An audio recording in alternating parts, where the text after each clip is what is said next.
थोडी खंत अशी वाटते मला या ठिकाणी की अलीकडच्या काळामध्ये ज्याला आपण विकास म्हणतोय, तो विकास नाहीये असं मी म्हणणार नाही, पण तो विकासाच्या नावाखाली पर्यावरणाचा अजिबात विचार न करता त्याचं जे हे सगळं होत आहे, तर त्यासाठी एक सर्वसामान्य माणूस म्हणून माझ्या मनात प्रश्न येतो की आपण काय करू शकतो? म्हणजे वाढदिवसाला झाड लावायचं, दुसऱ्या दिवशी पेपरला फोटो, तिसऱ्या दिवशी झाड गायब, चौथ्या दिवशी पेपर गायब. म्हणजे सकाळी कार्यकर्त्यांनी झाडं लावायची, दुपारी बकऱ्यांनी झाडं खायची आणि संध्याकाळी कार्यकर्त्यांनी बकऱ्या.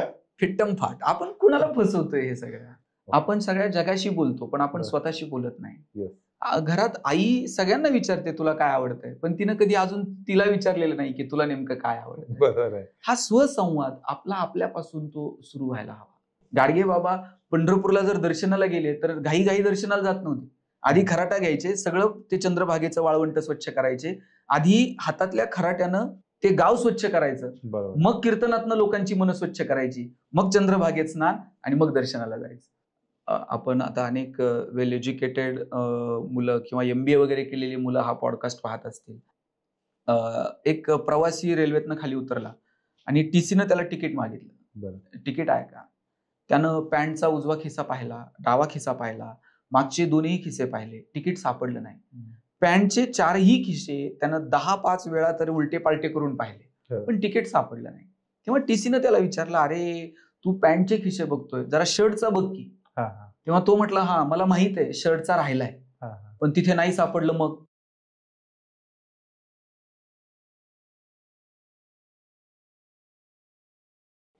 मित्रांनो नमस्कार, कसे आहात सगळे? मित्रांनो 3S टॉक या आपल्या मराठी पॉडकास्टमध्ये मी होस्ट डॉक्टर विशाल बेतुरकर आपल्या सगळ्यांचं पुन्हा एकदा मनापासून स्वागत करतो. दैनंदिन आयुष्य जगत असताना आपल्याला अनेकदा प्रश्न पडतात आणि ते अनेक प्रश्न आपल्या माणसाच्या स्वभावाविषयीचे असतात. खास करून आपल्या नात्यांविषयी, आपल्या भूमिकेविषयी. आपण लोकांकडून अपेक्षा करतो त्या अपेक्षाविषयी आणि अपेक्षा भंगांविषयी सुद्धा आपल्या मनात खूप सारे प्रश्न पडतात, परंतु याची ऑथेंटिक उत्तरं कधी आपल्याला मिळत नाहीत.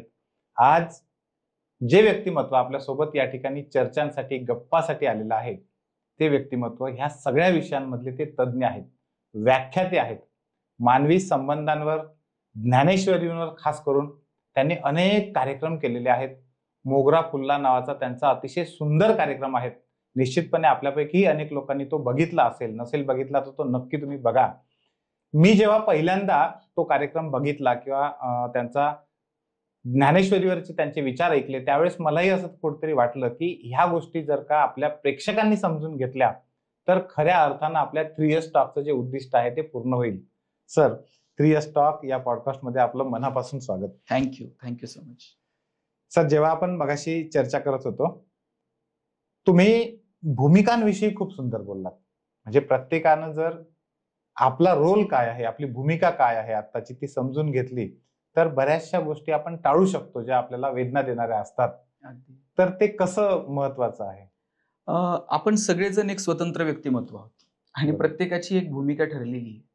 मला वाटतं आपण जर आपली भूमिका समजावून जर घेतली तर आपलं जगणं सुंदर होऊ शकतं. अगदी.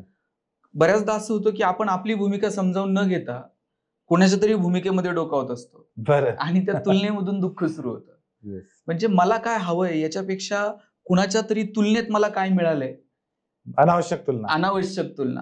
बरं, काही प्रमाणात तुलना ही तुम्हाला प्रगतीसाठी मार्ग दाखवू शकते की अरे तो कुठे आहे, मग मी काहीतरी धडपड करायला हवी. पण अनावश्यक तुलना ही आपल्याला आपल्या भूमिकेपासून दूर घेऊन जाते. आपल्याला जर आपली भूमिका अचूक समजली की मग जगणं सुंदर होऊन जातं.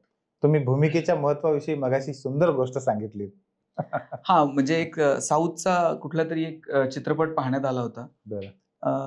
त्याचा आशय थोडक्यात मी सांगण्याचा प्रयत्न करतो. एक सिनियर वकील आहे, ज्यांच्याकडे काम करणारे एक ज्युनियर आहे. सिनियर जसं सांगतील तसं तो काम करायचा आणि 5-7 वर्ष खूप प्रामाणिकपणे काम केल्यानंतर त्यानं आपल्या सिनियरला विचारलं की आता एक स्वतंत्र केस मला पण लढू द्या. आणि मग त्याच्या सिनियरनं सांगितलं ठीक आहे, स्वतंत्र केस तू लढ, पण मला तुला काही प्रश्न विचारायचे. आणि प्रश्न विचारला की एक रेल्वे अशी ट्रॅकवरती चाललेली आहे आणि समोर एक वृद्ध माणूस आहे आणि तुझ्या हातात बटन आहे, ते दाबल्यानंतर तू रेल्वेचा मार्ग बदलू शकतो, तर तू अशा वेळेस तुझी भूमिका काय असेल, तू काय करशील? यानं तात्काळ सांगितलं की जर त्या माणसाचे प्राण वाचणार असतील तर मार्ग बदलायला हरकत काय, मी लगेच रेल्वेचा मार्ग बदलेल. आणि दुसऱ्या दिवशी सकाळी पुन्हा त्या ज्युनियरनं विचारलं, सर काल आपली त्या केसवर चर्चा झाली, तुम्ही मला ती स्वतंत्र केस लढायला देणार आहात की नाही?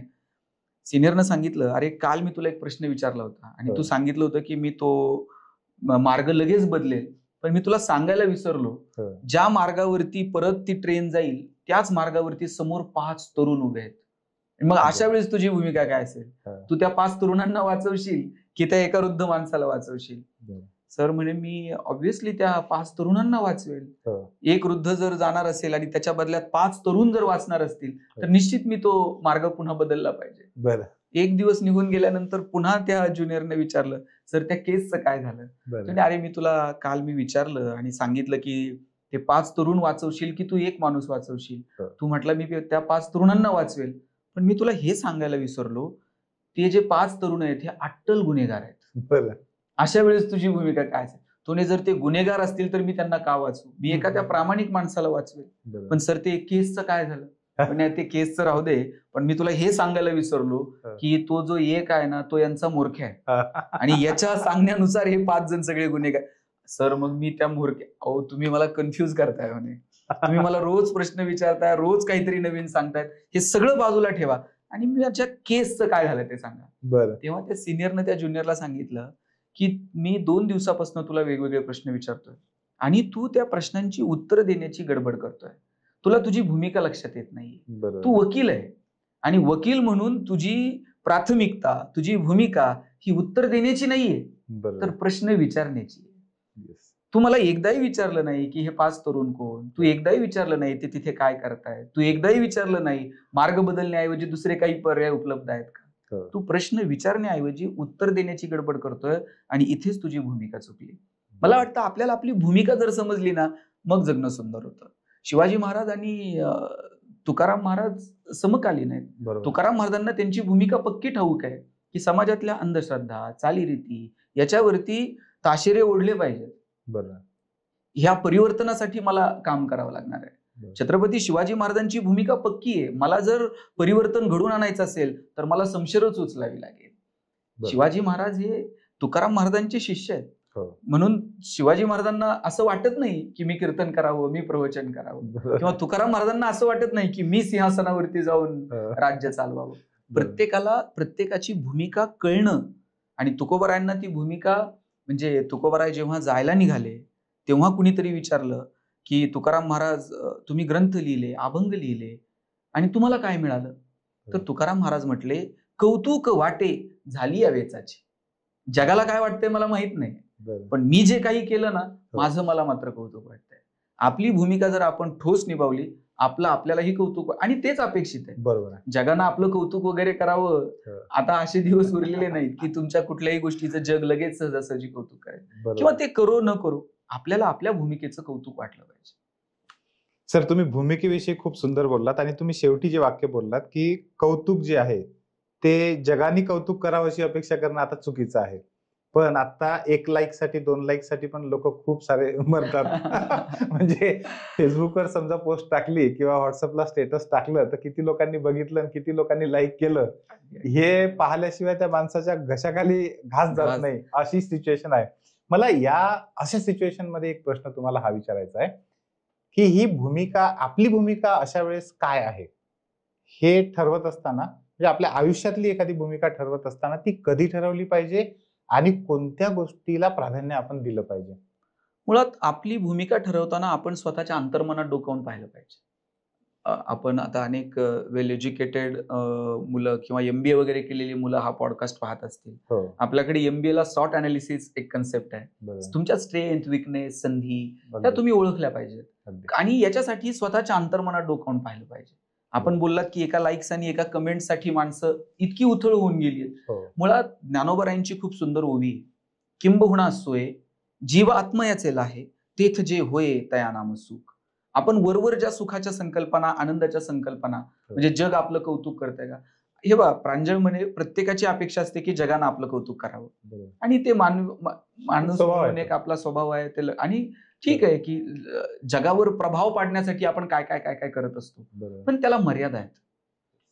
साधू संतांनी जे आनंदाची, सुखाची परिभाषा सांगितली ती खूप डोळे विस्पारून जगाकडे पाहायला लावणारी आहे. की बाबांनो, तुम्ही जगाकडे डोळे विस्पारून बघत असताना हो. स्वतःच्या अंतर्मनात कधीतरी डोकावून पाहिलं पाहिजे. आणि आपली गडबड अशी होते, जगाकडे पाहण्याच्या नादात आपण अंतर्मनात डोकावून पाहायचं विसरून जातो. म्हणजे एक विषय निघाला म्हणून मला एक उदाहरण आठवलं. एक प्रवासी रेल्वेतनं खाली उतरला आणि टीसीनं त्याला तिकीट मागितलं. तिकीट आहे का? त्यानं पॅन्टचा उजवा खिसा पाहिला, डावा खिसा पाहिला, मागचे दोन्ही खिसे पाहिले, तिकीट सापडलं नाही. पॅन्टचे 4ही खिसे त्यानं 10-5 वेळा तरी उलटे पालटे करून पाहिले, पण तिकीट सापडलं नाही. तेव्हा टीसीनं त्याला विचारलं, अरे तू पॅन्टचे खिसे बघतोय, जरा शर्टचा बघ की. तेव्हा तो म्हटला, हा मला माहित आहे शर्टचा राहिलाय, पण तिथे नाही सापडलं.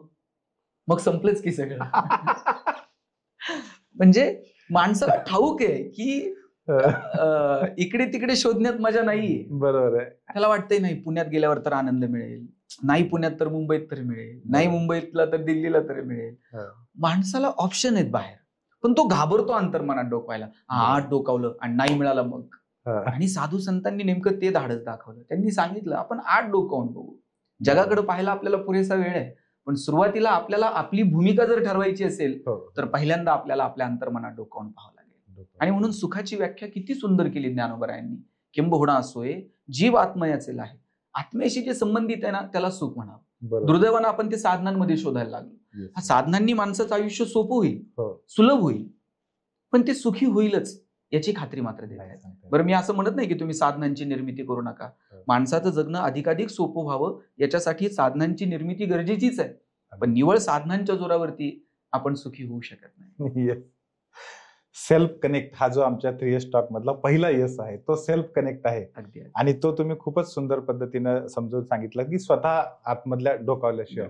सर, स्वतःशी डोकावणं, स्वतःशी संवाद साधणं, आपल्या आतमध्ये पाहणं, म्हणजे सोप्या भाषेत मला असं विचारायचंय की नेमकं कसं करायला पाहिजे ते एखाद्याने.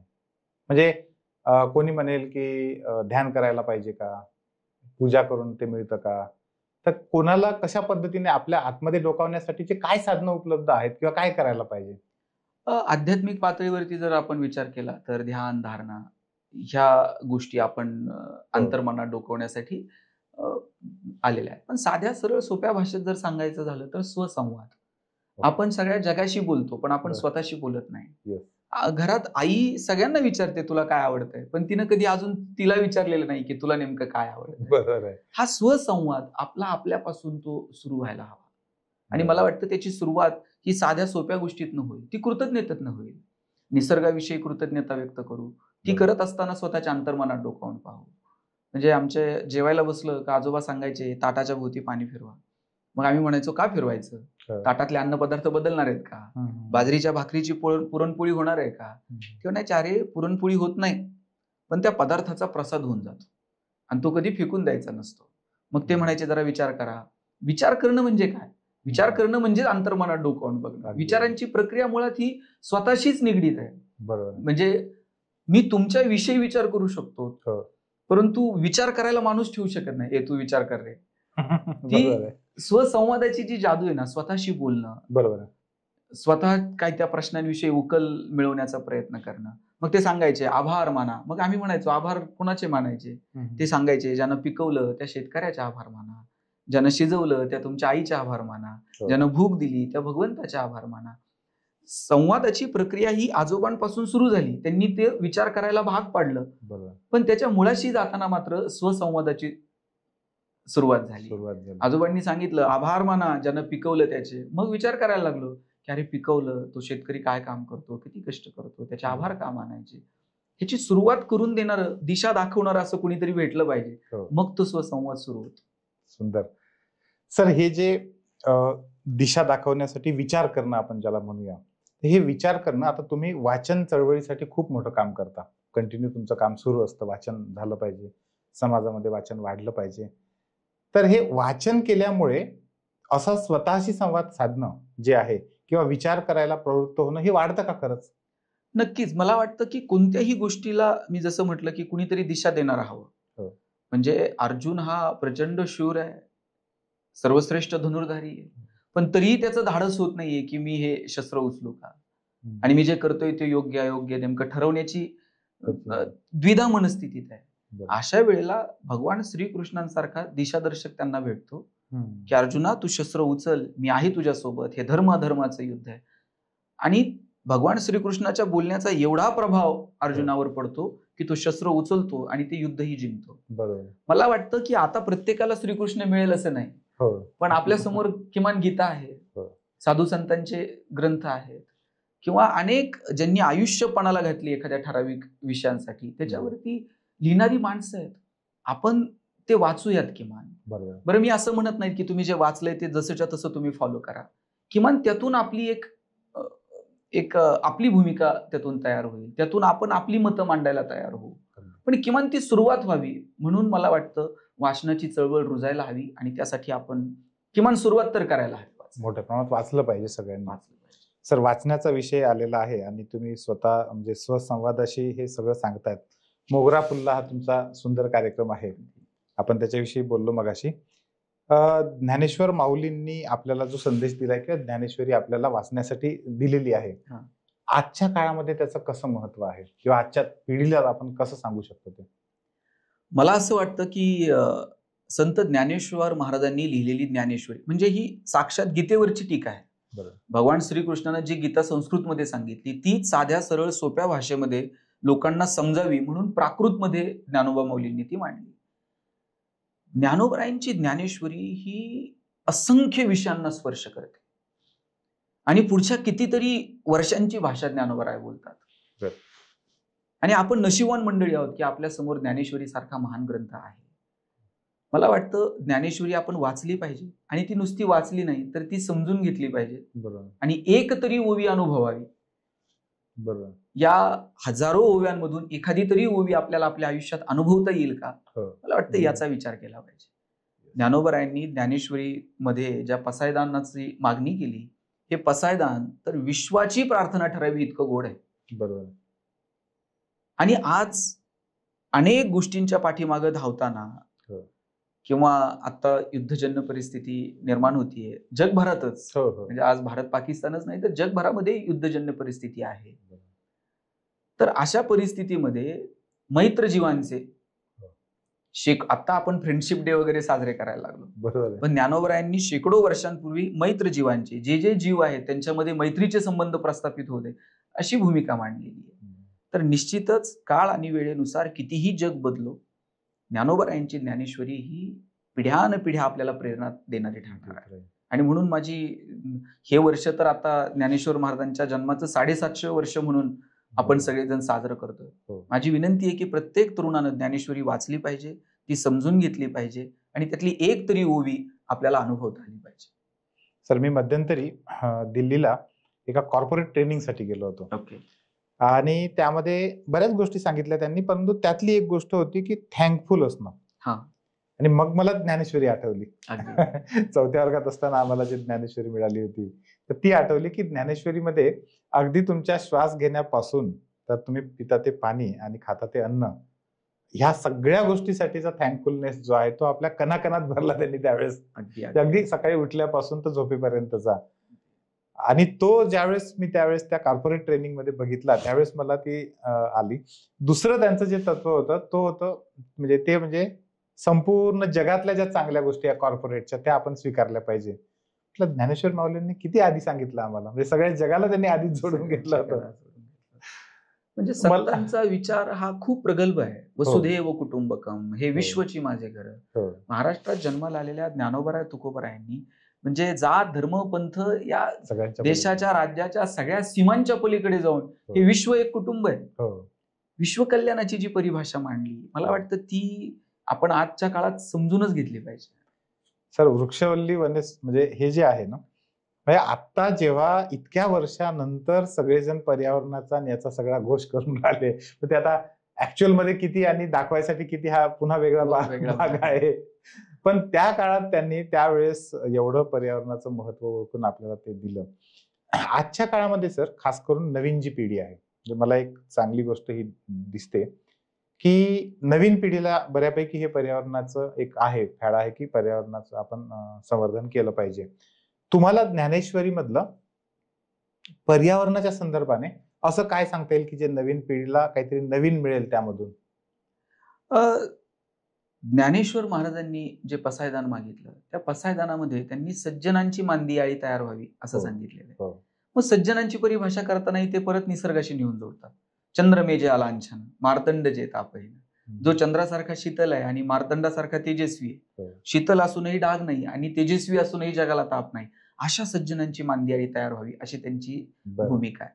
ज्ञानेश्वरीमध्ये ज्ञानोबरायांनी म्हणजे निसर्ग, समाज अशा अनेक विषयांना स्पर्श केला.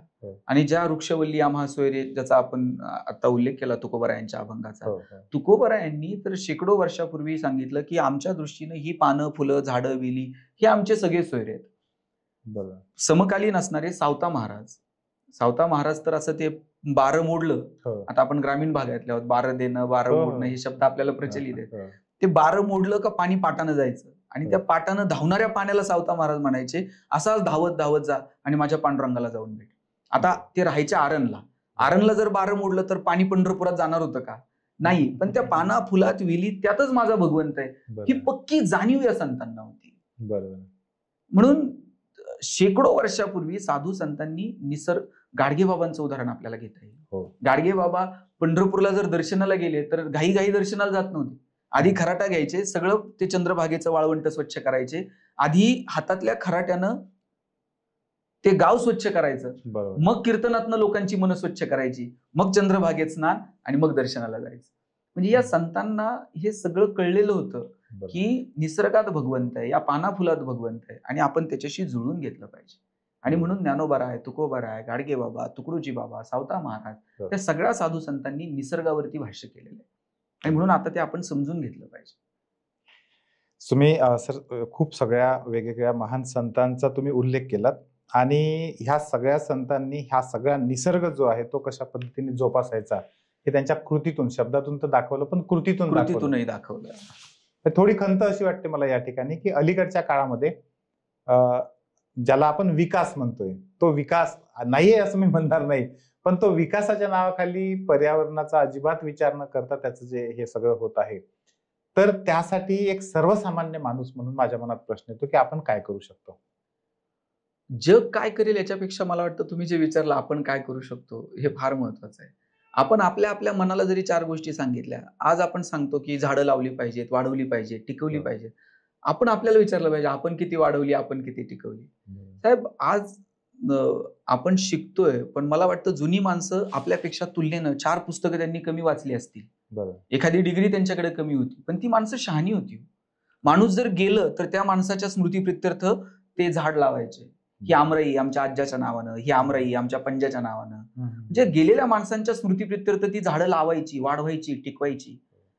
चिपको मुवमेंट याच भारतात घडलेली. लोकांनी झाडं वाचवावीत म्हणून आपले प्राण दिलेत. मला लांबचं नाही, मी लहानपणी जर गावी गेलो तर मला आठवतंय प्रत्येक घरात आंब्याची आडी होती. तुम्ही कोणत्याही घरात जाऊन आडीवर जाऊन आंबे खायला बसा. बोराच्या सीझन मध्ये जर गेलात, गावातल्या 2-4 पोरांची तरी डोकी फुटलेली असायची. ते बोराला दगड मारताय, डोक्यात पाडून घेताय. जांभळाच्या सीझन मध्ये गेलात, 2-4 पोरांचे तरी हात गळ्यात असायचे. ते जांभळाचं लाकूड जरा ठिसूर असतं, वर चढतंय, खाली पडतंय. भरभरून निसर्ग देत होता आणि आपले सण समारंभ सगळं निसर्गाशी जुळून होतं. आता तुम्ही आपण झाडं लावतो का? नाही, असं नाही. आपण झाडं लावतो पण निव्वळ औपचारिकता म्हणून. म्हणजे वाढदिवसाला झाड लावायचं, दुसऱ्या दिवशी पेपरला फोटो, तिसऱ्या दिवशी झाड गायब, चौथ्या दिवशी पेपर गायब, पुढच्या वाढदिवसाला खड्डा तोच असतो, झाड फक्त नवीन असतं. आज भौतिक प्रगतीसाठी आपल्याला झाडं तोडावे लागतील का? तर चला रस्त्यांसाठी वगैरे. मग गव्हर्नमेंटनं पण नियम केलाय, कॉन्ट्रॅक्टरला सांगितलं जातं ते झाडं तोडलीत ना तर तुला ते लावावी पण लागतील. लावलीही जातात, पण ती टिकतात किती, ती वाढतात किती, हा पुढे संशोधनाचा भाग आहे. नेत्यांच्या वाढदिवसांना, कार्यकर्त्यांच्या वाढदिवसांना झाडं लावली जातात. ते प्रयोग आपण नवनव्यानं केले जातात. अनेक नेते मंडळी कार्यकर्त्यांना सांगतात की वाढदिवसाला बॅनरबाजी करण्याऐवजी झाडं लावा. प्रयत्न होत आहेत, पण ते केवळ फॉर्मॅलिटीज म्हणून न करता ते आपल्याला मनापासून करता येतील का? म्हणजे सकाळी कार्यकर्त्यांनी झाडं लावायची, दुपारी बकऱ्यांनी झाडं खायची आणि संध्याकाळी कार्यकर्त्यांनी बकऱ्या. फिट्टम फाट. आपण कुणाला फसवतोय हे सगळं? मला वाटतं हे दाखवण्यापुरतं न करता ती सुरुवात आपण आपल्यापासून केली पाहिजे. आणि पर्यावरणाची खऱ्या अर्थाने जपणूक जर झाली तर हा संतांचा संदेश आपण निश्चित आणला असं म्हणू शकतो. सर तुमचे मी व्हिडिओ काही पाहत होतो आजी, आणि त्या व्हिडिओमध्ये तुम्ही नात्यांबद्दल खूप सुंदर व्यक्त झालात. मला बरेचदा असा प्रश्न पडला की माणूस दुसऱ्याच्या ठिकाणी स्वतःला ठेवून जर पाहू शकला तर तो ते नातं जे आहे ते कधी खराब होणार नाही किंवा ते नातं कधी होणार नाही. आज ही जी नाती आहेत ही मुद्दाम होऊन टिकवण्याची वेळ आली आहे असं वाटतं का तुम्हाला? निश्चित. काय झालंय, साधनं वाढत गेली, परिस्थिती सुधरत गेली आणि नात्यांची किंमत किंवा नात्यांमधला ओलावा हळूहळू कमी होत गेला. भगवान श्रीकृष्ण करंगळीवरती पर्वत उचलतात. आपण कथा ऐकत आलो. कृष्णाला शेवटी सगळ्यांना आधार द्यायचा म्हणून करंगळीवरती पर्वत उचलला. भगवान श्रीकृष्ण करंगळीवरती पर्वत उचलतात, पण बासरी मात्र 2 हातांनी घट्ट पकडतात. बरं, ज्याला करंगळीवरती पर्वत उचलता येतो त्यानं बासरी तर गरगर फिरवली असते, पण तो बासरी मात्र घट्ट पकडतो, कारण त्याला ठाऊक आहे पराक्रम हा रणांगणात गाजवायचा असतो आणि नात्यांमध्ये प्रेम जपायचं असतं. पण आपण उलट केलं, आपण नात्यांमध्ये पराक्रम गाजवले आणि रणांगणात शस्त्र ठेवून गेले. अगदी अगदी. परवा तर एक जण मला म्हटला 10 वर्ष झाली मी भावाच्या दारात गेलो नाही. म्हटलं काय पराक्रम आहे हा? 10 वर्ष आपण भावाच्या दारात, यात काय पराक्रमाची गोष्ट आहे? दुःखाची गोष्ट आहे. दुःखाची गोष्ट आहे. 10 वर्ष झालं मी बहिणीचं तोंड बघितलं नाही. मग ती गेल्यावर आपण जाणार शेवटची साडी चोळी घेऊन. आपल्याकडे प्रथा आहे, भावानं जायचं असतं. परत त्या बहिणीला कळतं का भाऊ आलाय, आता माझ्यासाठी रडतोय, माझ्यासाठी शेवटची साडी चोळी घेऊन आलाय. गेल्यानंतर आपण व्यक्त होतो. गेल्यानंतर आपण त्या माणसांचे मोठमोठे फ्लेक्स लावून भावपूर्ण श्रद्धांजली अर्पण करतो. नाही कळत गेल्यानंतर. गेल्यानंतर त्या शरीराला अग्नी दिला, त्या अग्नीचा दाह कळत नाही. तर त्या मांडीचा स्पर्श कळेल का? गेल्यावर वारा घालतो, त्या वाऱ्याची झुळूक त्या शरीरापर्यंत पोहोचते का? गेल्यानंतर प्रथा परंपरा म्हणून तुम्ही ते व्यक्त होता, ठीक आहे, पण गेल्यानंतर ते नाही कळत त्या व्यक्तीला. म्हणून जोपर्यंत माणसं जिवंत आहेत तोपर्यंत ती नाती टिकवण्यासाठी कुणीतरी पुढाकार घेतला पाहिजे. 2 पावलं कुणीतरी पुढे गेलं पाहिजे, 2 पावलं कुणीतरी मागं आलं पाहिजे. श्वास संपायच्या आत विषय संपवता येतील का याची काळजी मात्र आपण घेतली पाहिजे. सर, ही नाती जपण्यामध्ये इगो जो आहे आपला प्रत्येकाचा, तो इगो खूप मोठा शत्रू असतो. हा इगो कसा तयार होतो नेमका, आणि हा इगो जर काढून टाकायचा असला तर सर्वसामान्य माणसानं काय केलं पाहिजे? तुकाराम महाराजांचा गोड अभंग आहे, अहंकार गेला तुका म्हणे देव झाला. अच्छा. आणि अहंकार आला तुका म्हणे वाया गेला. इतक्या समर्पक शब्दात तुकोबरायांनी सांगितलंय. आपल्या सगळ्या दुःखाचं मूळ जर काय असेल ना तर ते अहंकार आहे. नाती तुटण्याचं कारण तर काय? अहंकारच आहे. कोणाचं तरी तुम्ही म्हटलात तसा इगो दुखावला जातो आणि मग नाही त्याच्या दारात जाणार. बरं, इकडं आपलं नुकसान झालं तरी मग, आणि बहुतांशी हे इगो आहेत ना नात्यांमध्येच पाळले जातात. बरोबर. तुम्ही इतरत्र समाजात जिथे फायदा आहे ना तिथं अपमान अहंकार सगळं दूर ठेवून तुम्ही कुणाच्या 10 वेळा पाया पडाल फायद्यासाठी. पण नात्यांमध्ये मात्र मग तिथे तोटा झाला तरी आम्ही नको त्याच्या पाया पडू. पण भाऊ एखादा शब्द मोठा काही बोलला असेल ते मात्र आम्ही मनाला लावून धरू. माणूस नात्यांमध्ये अहंकार बाळगतो. इतर स्वार्थाच्या ठिकाणी बहुतांशी आपण ते सगळं बाजूला ठेवून माघार घ्यायला तयार असतो, पण नात्यांमध्ये मात्र आपण हा अहंकार एखाद्याला कशा पद्धतीने काढून टाकता येईल? हलकं व्हावं माणसानं, व्यक्त व्हावं. आणि कधी कधी ना, पण हे दोन्ही बाजूंनी हे प्रयत्न असावे लागतात.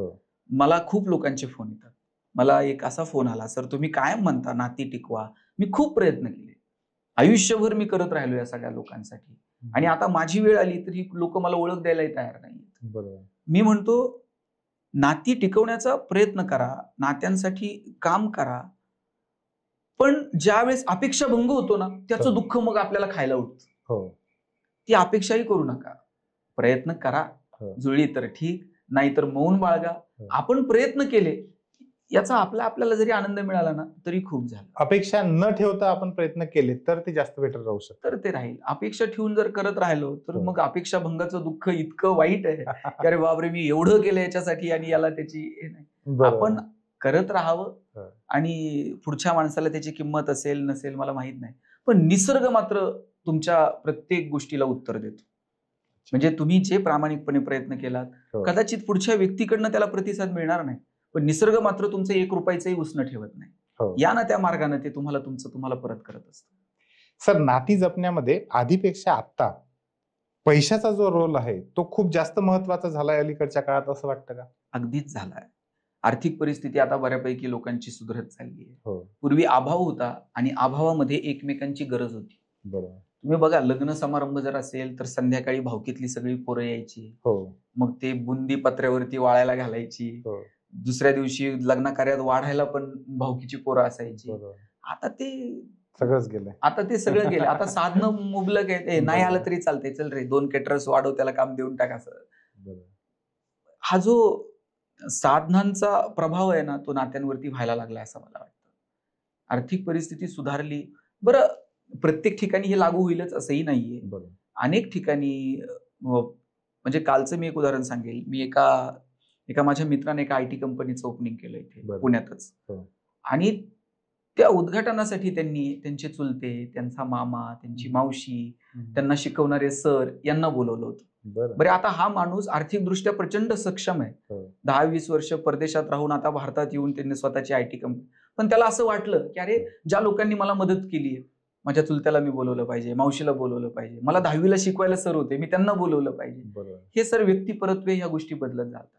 माणसाचा स्वभाव आणि या सगळ्या गोष्टींनुसार ह्या सगळ्या प्रक्रिया घडत राहतात. आणि अलीकडच्या काळामध्ये हे उदाहरणं खूप दुर्मिळ आहेत. कमी लोक आहेत की जे या पद्धतीनं अजूनही ती कृतज्ञता ठेवून आहेत. सर, मी जेव्हा नात्यांचा विचार करतो त्यावेळेस माझ्या मनात पुन्हा एक गोष्ट येते. म्हणजे ज्यावेळेस आपण गरीब परिस्थितीमध्ये असतो किंवा प्रतिकूल परिस्थितीमध्ये असतो त्यावेळेस बरेचदा आपल्याला नातेवाईक किंवा नातेसंबंध हे आठवतात. आणि ज्यावेळेस आपल्याकडे परिस्थिती बदलते किंवा श्रीमंत आपण होतो त्यावेळेस ती नात्याची गरज माणसाला ती राहत नाही. आणि अगदी हे बापाच्या मुलाच्या नात्यामध्ये सुद्धा किंवा आई वडिलांच्या आणि मुलांच्या नात्यामध्ये सुद्धा ते आपल्याला दिसून येतं. जे खास करून फॉरेनला जाणारे विद्यार्थी आहेत बरेचसे किंवा मुलं आहेत की जे आई वडिलांपासून ते दूर जातात आणि नंतर अंत्यविधीला सुद्धा येऊ शकत नाही. आई वडिलांनी असं काय त्यांच्या संगोपनामध्ये केलं पाहिजे की जेणेकरून मुलं, कामासाठी तुम्ही भले जगभर जा पण ही भावनिक जो बंध आहे तो त्यांचा कायम टिकून राहील. कारण मी अनेक उदाहरणं बघतो, आता पुण्यामध्ये आहे अनेक लोक, तर त्यांच्या मुलांशी काही लोकांचे खूपच घट्ट संबंध आहेत. पण काही लोकांचं असं आहे की अगदी वडील वारले तरी त्याला वेळ नाही. आणि त्यावेळेस मन दुखवतं आपलं. म्हणजे मला स्वतःला असा प्रश्न पडतो की हे कशामुळे होत असेल. खरं तर यात आपण बऱ्याचदा मग अशा वेळेस आई वडिलांना दोष दिला जातो की तुम्ही हे संस्कार केले का तुमच्या मुलावर. किंवा मग दुसरी बाजू मुलांना दोष दिला जातो की यांना साधे आईबापही कळाले नाही तर हे काय करणार आहे. मला वाटतं व्यक्तिपरत्वे, आजूबाजूची सामाजिक परिस्थिती यानुसार माणूस घडत असतो. तर सगळी माणसं एकमेकांपेक्षा वेगळी आहेत आणि प्रत्येकाचा स्वभाव हा आजूबाजूच्या परिस्थितीनुसार घडत असतो.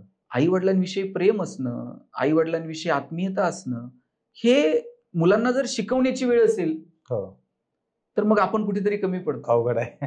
म्हणजे तुम्हाला जगभरात मग मुलांनी जाऊ नये का, परदेशात जाऊ नये का? गेलं पाहिजे.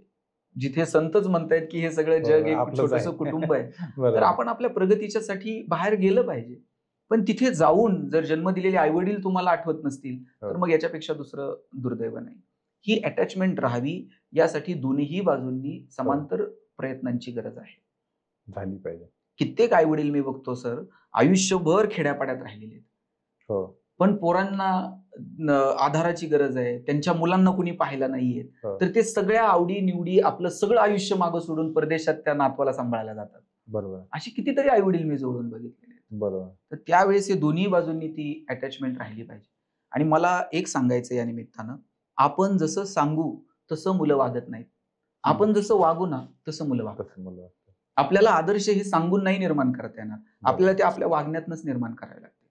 म्हणजे दोघं नवरा बायको आपल्या एका लहान मुलाला घेऊन कुठेतरी पार्टीला निघाले आणि त्या सुनेनं सासूबाईला सांगितलं की आई, आज आम्ही बाहेर जेवायला चाललोय, जरा जाऊन येतो. सासूनं सांगितलं की बाई तुम्ही चाललायत पण आमच्या जेवणाचं काय, 2 भाकरी करून जा. रोज करतेच की, आज जरा बाहेर चाललोय बाई, आमच्या जेवणाचं काय. नाही, आज समोर मंदिर आहे, त्या मंदिरात भंडारा आहे, आजच्या दिवस तुम्ही दोघं तिकडे भंडाऱ्यात जेवायला जा. सासू म्हटली की बाई आता एवढ्या लांब चालता येत नाही, 2 नाही किमान 1 भाकरी तर कर. त्या सासूच्या बोलण्याकडे त्या सुनेनं दुर्लक्ष केलं, आपल्या मुलाला पकडलं, गाडीत बसवलं आणि दोघेही पार्टीला निघून गेले. मग 4-5 किलोमीटर पुढे गेल्यानंतर त्या लहान मुलानं आपल्या आईला विचारलं, म्हणजे आई, मी जेव्हा मोठा होईल ना तेव्हा मी माझा बंगला मंदिराला खेटून बांधणार म्हटलं. ती मुलगी म्हटली, मंदिराला खेटून का? नाही, मी आणि माझी बायको जर कुठे जेवायला गेलो तर तुला लगेच मंदिरात जेवायला जाता आलं पाहिजे, तुला चालायचा त्रास होऊ नये. आपण जसं सांगू तसं मुलं वागत नाहीत, आपण जसं वागू तसं मुलं वागतात. आपल्याला हे आदर्श वागण्या बोलण्यातच निर्माण करावे लागते, तेव्हाच ते खऱ्या अर्थानं पोहोचेल त्यांच्यापर्यंत. सर, खूप सुंदर. खरं तर या चर्चा कधी न संपणाऱ्या आहेत. छत्रपती संभाजी महाराजांविषयी आपण मगाशी बोलत होतो, तुम्ही आता दुबईला 14 तारखेला करणार आहात सगळं. छत्रपती संभाजी महाराजांचा आताच छावा पण येऊन गेलेला आहे आणि त्याच्यामुळे आपण दोन्ही अर्थानं म्हणूया, पण एक समाजमन बऱ्यापैकी ढवळून निघालेलं आहे महाराष्ट्रातलं. खूप वेगळ्या पद्धतीनं ते का असे ना. छत्रपती संभाजी महाराजांच्या संपूर्ण व्यक्तिमत्वातलं सर तुम्हाला आवडलेला किंवा तुम्हाला भावलेला, मी म्हणेन, असा कुठला गुण आहे किंवा असं कुठली गोष्ट वाटते? आपल्या डोक्यात काय माहितीये का, संभाजीराजे म्हणजे फक्त ढाल तलवार आणि युद्ध शौर्य, पण संभाजी महाराजांना जगभरातल्या अनेक भाषा बोलता येत होत्या. 13-14 प्रकारच्या भाषा संभाजीराजे बोलू शकत होते. संभाजीराजे संस्कृत शिकले होते आणि बुद्धभूषण नावाचा ग्रंथ संभाजीराजांनी लिहिला होता. हे संभाजीराजांचे वेगळेपण येणाऱ्या पिढ्यांसमोर मांडलं पाहिजे. बरोबर.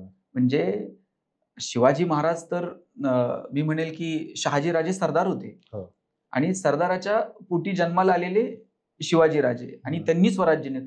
पण छत्रपती संभाजीराजे तर हे एका राजाचे पुत्र होते आणि तरीही एवढी सगळी अनुकूल परिस्थिती असताना संभाजीराजांना वाटावं की मी हे शिकलं पाहिजे, की किती बरोबर हे आपण घेतलं पाहिजे. खरं तर म्हणजे तुकोबारायांनी सांगितलं, असाध्य ते साध्य करीत असा असं कारण अभ्यास तुका म्हणे.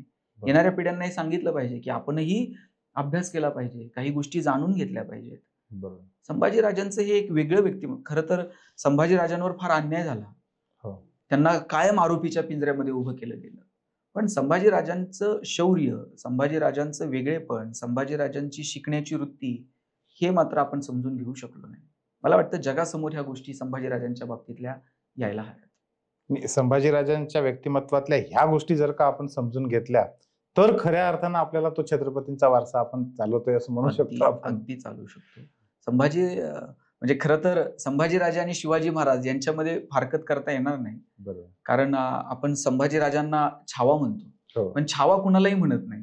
त्याच्यासाठी बाप सिंह असावं लागतं. बाप सिंह आहे म्हणून छावा. म्हणजे शिवाजी महाराजांचा विचार, तो संस्कार, संभाजीराजांवरती तो प्रभाव आहेच. शिवाजीराजांचा, जिजाऊ साहेबांचा तो प्रभाव आहे आणि आपल्याला तो पाहायला मिळतो. आणि म्हणून आता आम्ही दुबईमध्ये संभाजीराजांची जयंती साजरी करतोय.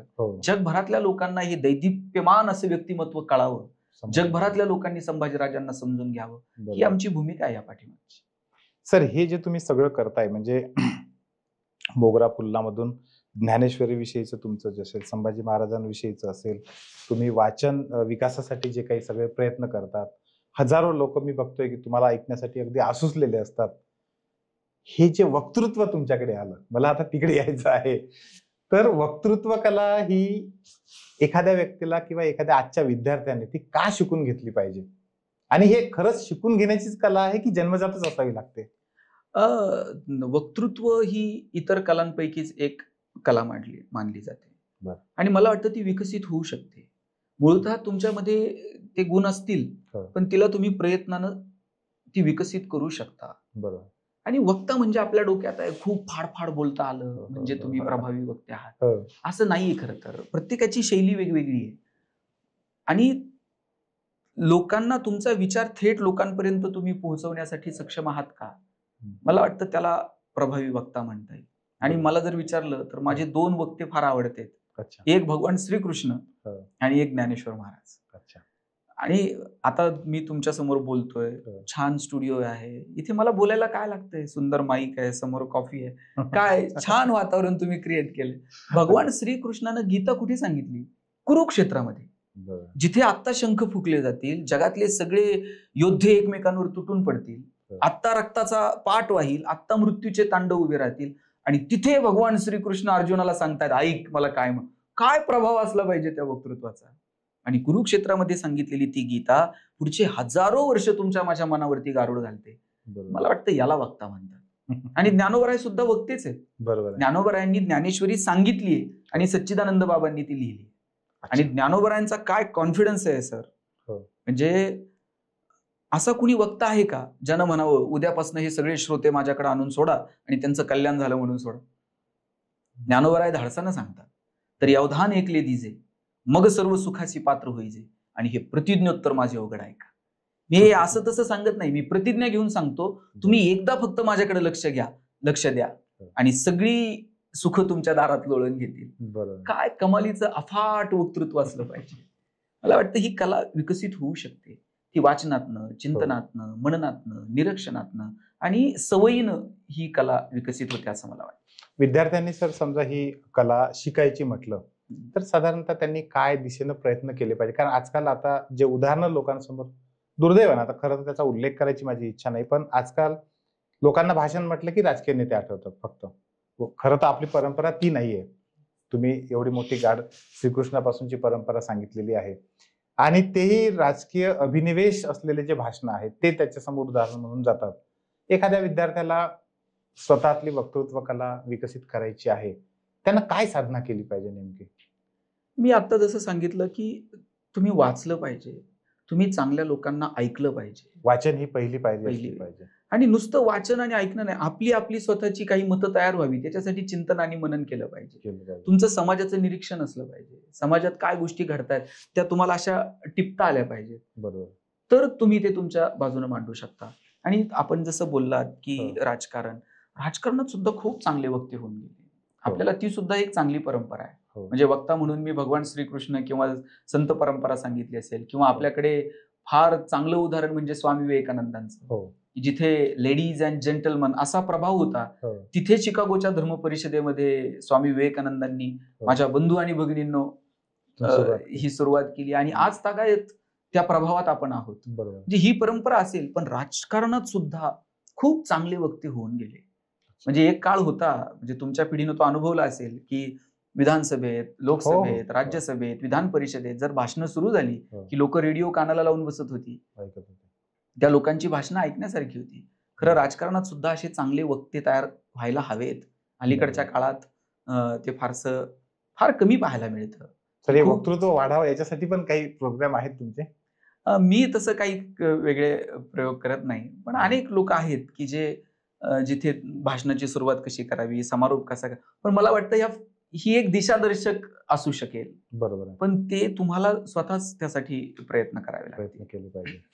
हे आम्ही बघतो, म्हणजे आम्ही स्पर्धा परीक्षेमध्ये काम करतो. ज्ञानज्योती एज्युकेशन आहे आमचं, आणि स्पर्धा परीक्षा तयारी करणारे अनेक विद्यार्थी खूप चांगला अभ्यास करतात, पोस्ट मिळवतात, पण पोस्ट मिळवल्यानंतर त्यातल्या अनेक लोकांना, काही लोकांना खूप चांगलं बोलता येतं, जे बोलतात त्यांचे ते सगळं होतं, पण असे अनेक लोक असतात की त्यांचे प्रयत्न खूप प्रामाणिक असतात, यश पण मिळवलेलं असतं, पण बोलता येत नाही चांगलं. वक्तृत्व जे आहे, ज्ञानोबरायांनीच सांगितलंय, वक्ता दसच आहे श्रेषू. बरोबर. 10,000 एक वक्ता तयार होईल. प्रत्येकाला चांगलं बोलता यावं असं काही नाहीये. सगळ्यांनाच सभा गाजवता आल्या पाहिजेत असं नाही. काही लोकांना सभा गाजवता येत नाही, पण त्यांचं 1 to 1 कम्युनिकेशन इतकं सुंदर असतं की ते जर असं बैठकीत बसले तर कुणालाही प्रभावित करू शकतील. कुणाला मास ऑडियन्स समोर बोलता येईल, कुणाला 10-5 लोकांमध्ये चांगले विचार मांडता येतील. प्रत्येकाची शैली आहे, प्रत्येकाचं कौशल्य आहे. एखादा ऍडमिनिस्ट्रेटर खूप चांगला बोलेलच असं नाही, पण त्याची कागदावरच भाषा आणि त्याची निर्णय क्षमता इतकी प्रभावी असते की तो त्याच्या निर्णयातनं त्याचं आपण म्हणतो ना याचं काम बोलतं. त्यामुळे प्रत्येक वेळेस तुम्ही चांगला वक्ताच असलं पाहिजे असं नाही. 10,000 एखादा वक्ता आणि तुम्ही पण त्यासाठी प्रयत्न करू नयेत या मताचा मी नाही. सगळ्यांनी प्रयत्न पण केले पाहिजे, निश्चित प्रयत्न केले पाहिजे. प्रयत्न केल्याशिवाय ते एक जमेची बाजू आहे. तुमचं वक्तृत्व ही तुमच्या आयुष्यातली एक जमेची बाजू आहे की तुम्ही प्रभावीपणे तुमचे विचार लोकांसमोर मांडू शकता. आणि ज्याला राजकारणात यायचंय त्यांना तर चांगलं बोललं पाहिजे. त्यांच्यासाठी कंपल्सरी. अगदी प्रत्येकाची भूमिका वेगळी असते आणि आपल्याला ती भूमिका आपली ओळखता आली पाहिजे, ठरवता आली पाहिजे. आता झेंडूचं फुल आणि गुलाबाचं फुल दोघंही वेगळे आहेत. तुम्ही व्हॅलेंटाईनला कोणाला तरी गुलाबाचं फूल देऊ शकता, तिथे झेंडूचं फूल देणार. किंवा सण समारंभामध्ये तुम्ही कुठे गुलाबाच्या फुलांचं तोरण केलेलं पाहिलंय का? प्रत्येकाची जागा आहे, प्रत्येकाची भूमिका आहे आणि ती ज्याला ओळखता येते ना त्यांचं जगणं सुंदर होतं. मला असंही वाटतं की आपल्याला आपल्या मनात असं असतं की एखादा मुद्दा खोडून काढला म्हणजे आपण प्रभावी वक्ते आहोत. असं नाही. काही गोष्टींचा नकार सुद्धा सौम्य शब्दात देता येऊ शकतो. बरोबर आहे. तिथे ओढून ताडून आपण विरोधाला विरोध करत गेलो तर शब्द शस्त्र बनतात. तुकोबारायांनी सांगितलंय की आम्हा घरी धन शब्दांची चरत नाही आणि शब्दांचीच शस्त्र येत नाही करू. शब्द हे शस्त्र आहेत आणि ती जपून वापरली पाहिजे. मला एक छान उदाहरण आठवलं. जेव्हा स्वामी विवेकानंदांचे गुरु परमहंस आणि केशवचंद्र सेन यांच्यामध्ये संवाद सुरू होता आणि ते भूमिका आपली आपली मांडत होते. केशवचंद्र सेन सांगत होते की देव नाही आणि परमहंस ऐकत होते. परमहंस देव आहे हे सांगण्याच्या बाजूचे होते आणि केशवचंद्र सेन इतकं सुंदर बोलत होते आणि त्यांच्या बोलण्याच्या प्रभावात परमहंस आले. आणि ते बोलत असताना परमहंस त्यांचं कौतुक करत होते. वा केशव, तू काय सुंदर बोलतोय, काय तुझा मुद्दा मांडतोय, अरे वा काय तुझे तर्क. आणि शेवटी ते इतके प्रभावित झाले, उठून उभं राहून त्यांनी टाळ्या वाजवल्या. केशवचंद्र सेन यांना जाऊन मिठी मारली आणि म्हटले, केशवा काय सुंदर बोललास रे. आणि त्यावर केशवचंद्र सेन म्हटले, गुरुजी म्हणजे देव नाही हे तुम्ही मान्य केलं तर. त्यावेळेस परमहंस म्हटले, छे छे, अरे उलट तुझं बोलणं ऐकून माझा निश्चय इतका दृढ झालाय की देव असलाच पाहिजे. इतकी सुंदर प्रतिभा आणि इतकं सुंदर बोलणं त्याच्या अस्तित्वाशिवाय थोडीच येऊ शकतं.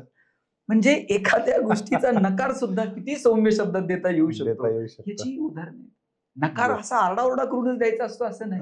तुम्ही आणि प्रस्ताव नाकारण्याचा अधिकार प्रत्येकाला आहे. अगदी. म्हणजे जेव्हा दुर्योधनाच्या समोर भगवान श्रीकृष्णानं प्रस्ताव मांडला की अर्धराज्य दे, नाही अर्धराज्य तर किमान 5 गावं दे. दुर्योधन म्हटला 5 गावं सोड, कृष्णा सुईच्या टोकावर जेवढी जागा येते ना तेवढी पण मी देऊ शकत नाही.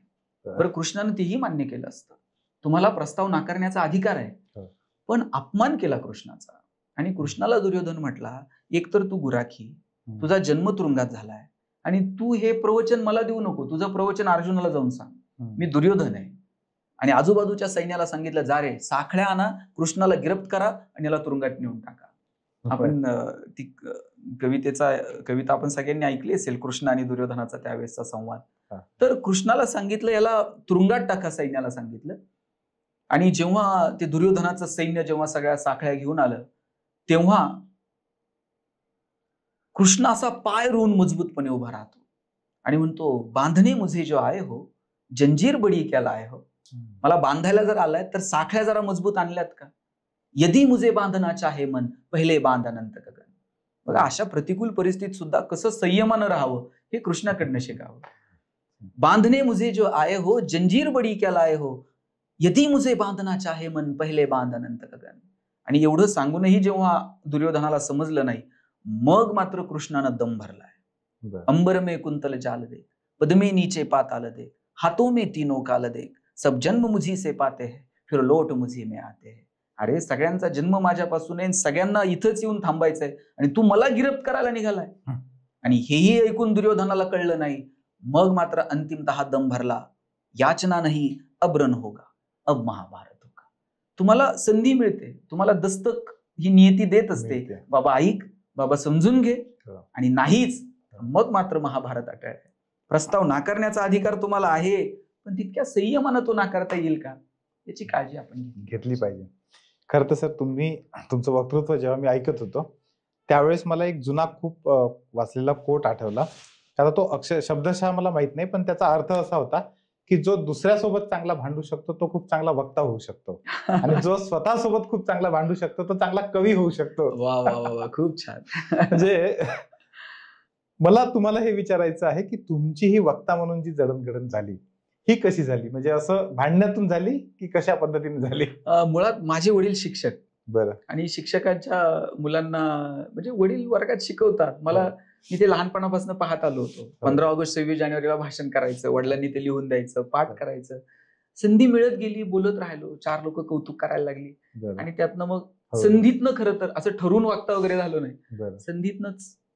तुम्ही त्याला अभ्यासाची जोड दिली, हे पण महत्वाचं आहे. आणि मला असं वाटतं की वक्त्यांना त्यांच्या मर्यादाही कळल्या पाहिजेत. म्हणजे तुमच्यासारखी 4 लोक आम्हाला अभ्यासू वगैरे वगैरे असं काय म्हणायला लागली, आम्ही पण हवेत चालायला लागतो. आणि असंच मी एक दिवशी वडिलांना म्हटलं, मी आता इथून पुढे भाषण करणार नाही. म्हटले, काय झालं बाबा तुला? म्हटलं समाज जर बदलणार नसेल तर आपण का बोलायचं? तेव्हा वडील मला म्हटले, ते समाज बदलायचा तेव्हा बदलेल, बोलून बोलून तू एकटा जरी सुधारला ना तरी आमच्या दृष्टीने ते फार मोठं काम झालं. म्हणून माझी भूमिका पक्की आहे. आपण बोलून समाज सुधरेल की नाही मला माहित नाही. आपण जसं बोलतो त्याच्या 2-5% आपल्याला वागता आलं ना तरी ते खूप झालं असं मला वाटतं. सर, मगाशी एका प्रश्नाच्या उत्तरामध्ये तुम्ही बोलताना शब्दांचा महिमा समजून सांगितला. अलीकडे मी बघतो की लोक शब्द हे फार कॅज्युअली वापरतात. डस्टबिन नावाचा एक पदार्थ तुम्हालाही माहित असेल, कदाचित तो पिक्चर आला होता. मला जेव्हा त्या पिक्चरचं नाव आणि त्याच्या कारण मला तसा कधी अनुभव किंवा कुटुंबाला पाहायला नव्हतं मिळालं, पण ते जेव्हा माहीत झालं तेव्हा मी खूप व्यथित झालो.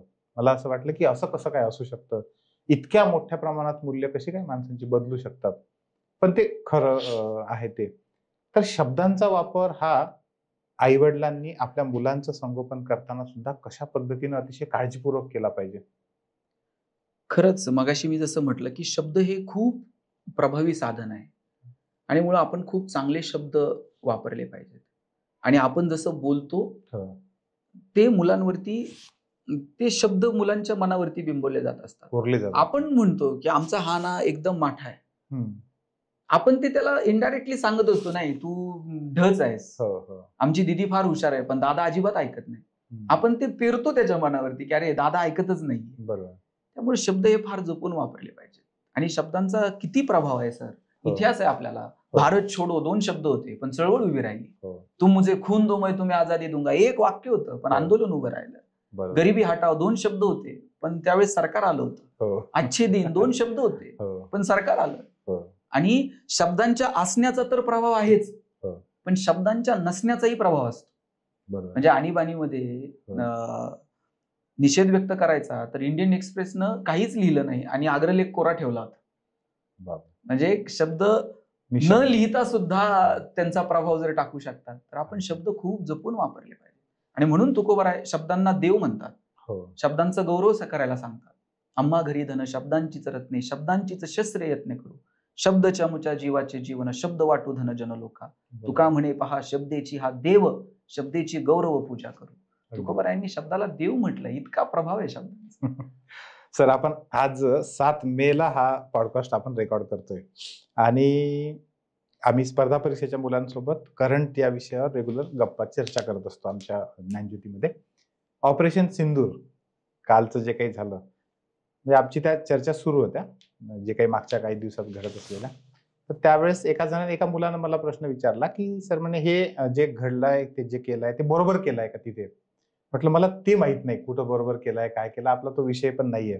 पण मला हे माहित आहे की हे जे ऑपरेशन सिंदूर हे 2 शब्द वापरले, हे शब्द खूप प्रभावी आहेत. अगदी आणि जगाला संदेश देणारे आहेत. जगाला एवढं मला वाटलं ते 2 शब्द ऐकल्यानंतर समजलं. म्हणजे आपली भूमिका स्पष्ट करणारे 2 शब्द आहेत ते. ऑपरेशन सिंदूर सकाळचीच आज त्या पत्नीनं तो शब्द वापरलाय. ते म्हणे की ही या देशानं घेतलेला निर्णय हा अगदी योग्यच आहे, पण त्या ऑपरेशन सिंदूर मधूनच त्याच्या पाठीमागची सरकारची, सैनिकांची सगळ्यांची भूमिका त्यातून स्पष्ट झाली. अनेक देश आक्रमण करतात, युद्ध करतात, पण आपलं आक्रमण किंवा आपलं युद्ध किंवा आपण घेतलेला इनिशिएटिव्ह इतरांसारखा नाहीये हे सांगणारे ते 2 शब्द पुरेसे आहेत. आणि परवा आपल्यावर झालेला हल्ला आणि आता आपल्या सैनिकांनी केलेलं ऑपरेशन सिंदूर, याच्यामध्ये शब्दांच्याच भाषेत जर सांगायचं झालं तर परवा जी झाली ती क्रूरता होती आणि आज जी झाली ती वीरता होती. क्रौर्य आणि शौर्य याच्यामध्ये फारकत आहे. आणि खूप मोठी गोष्ट आहे. मोठी गोष्ट. सर, तुमची कविता पुणे विद्यापीठाच्या अभ्यासक्रमामध्ये समाविष्ट आहे. ती कविता निश्चितपणे ऐकण्यासाठी पुन्हा एकदा म्हणजे लाईव्ह ऐकायला ती वेगळी वाटणार आहे. खरं तर ही कविता मी कॉलेजला असताना लिहिली होती आणि नंतर बॉईज 4 या चित्रपटातून अवधूत गुप्तेंनी ती संगीतबद्ध केली आणि मग चित्रपटातून अनेकांपर्यंत ती पोहोचली. आता पुणे विद्यापीठाच्या अभ्यासक्रमातही आहे. कॉलेजला सगळेच कवी असतात. कुणाच्या कविता मागच्या पानांवर राहतात तर कुणाच्या अशा चित्रपटातून वगैरे पुढे येतात. अशी मी कॉलेजला असताना लिहिलेली कविता आहे. त्यातली एक कडवं तुमच्या समोर फक्त सादर करतो.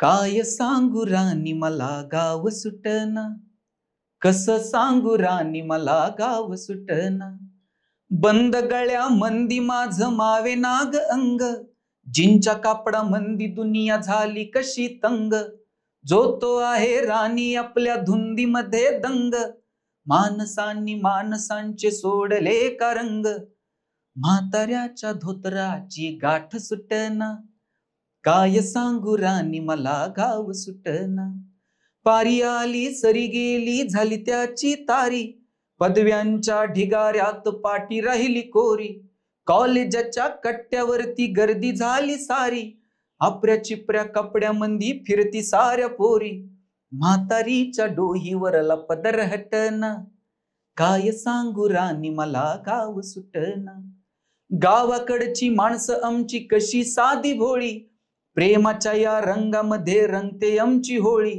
दिवाळीच्या सणासाठी जमली ही मंडळी, सुरसुरीच्या सुरामंदीचा खुपुरण पोळी, चुलीवरल्या भाकरीची चव ही सुटना, काय सांगू राणी मला गाव सुटना, गाव सुटना, गाव सुटना. Great sir.